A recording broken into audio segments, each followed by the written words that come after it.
আমি এস আর কে ইংলিশ আপনাদের স্বাগতম জানাচ্ছি মুভি উইথ মেসেজ সিরিজে। আমাদের এই সিরিজের উদ্দেশ্য হচ্ছে সেই সমস্ত মুভি নিয়ে আলোচনা করা যে মুভিগুলির একটি মেসেজ আছে এবং যেগুলি হয়তো সমাজ পরিবর্তনে বা আইন কানুন পরিবর্তনে অনেক গুরুত্বপূর্ণ ভূমিকাও রেখেছে। আমাদের আজকের ছবি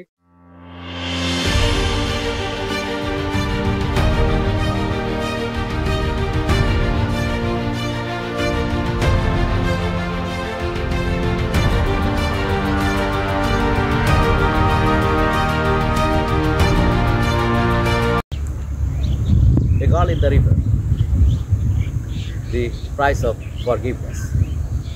এই ছবিটি মূলত অনার কিলিংয়ের উপরে তৈরি করা।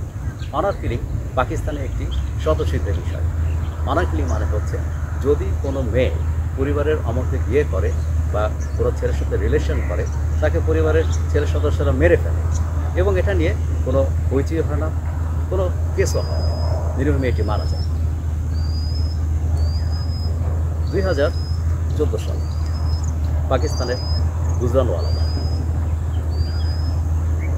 সাবা একটি ছেলের সাথে তার প্রেম হয় এবং তারা বিয়ে করে। সাবাই বিয়েটি করে পরিবারের অমতে, ফলে পরিবারের সদস্যরা খেপে যায়। সাবার বাবা তার সাথে দেখা করেন এবং তাকে আশ্বস্ত করেন, তিনি কোরআন শরীফ ছুঁয়ে বলেন যে তিনি সাবার কোনো ক্ষতি করবেন না। সাবা বাবা এবং তার চাচা তাকে নিয়ে আসে। পথে একটি নদী পড়ে, নদীতে তারা সাবাকে গুলি করে। সাবা সৌভাগ্যক্রমে বেঁচে যায়, সে একটি কেস ফাইল করে। ফলশ্রুতিতে সাবার বাবা গ্রেফতার হন। তিনি জেলখানায় বলেন যে তিনি কাজটি করে গর্বিত, কারণ এই অনার কিলিংয়ের মাধ্যমে তার পরিবারের সম্মান তিনি রক্ষা করতে চেষ্টা করেছেন এবং তিনি এর জন্য অনুতপ্ত নন। এক পর্যায়ে সমাজপতিদের চাপে সাবা কেসটি উঠিয়ে নিতে বাধ্য হয়। তার বাবা মুক্তি পান। মুক্তি পেয়ে তিনি বলেন তিনি কাজটির জন্য গর্বিত। সাবার বাবা ও তার চাচা এর জন্য কোনো অনুতপ্ত তারা ফিল করেন না। এই ছবিটির পরিচালনা করেছেন শারমিন ওবায়দ চিনা। তিনি পাকিস্তানি কানাডিয়ান, তিনি একজন ফিল্ম মেকার, তিনি সাংবাদিক এবং মানবাধিকারবাদী সংগঠক।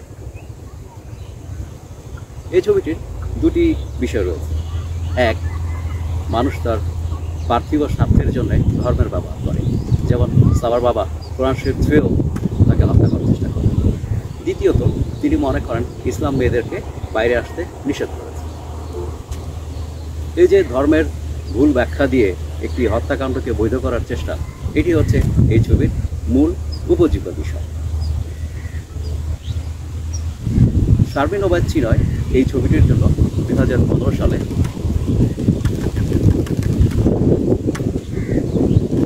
বেস্ট মুভি অ্যাওয়ার্ড পেয়েছিলেন এবং একাডেমি অ্যাওয়ার্ড পুরস্কার তিনি পেয়েছিলেন।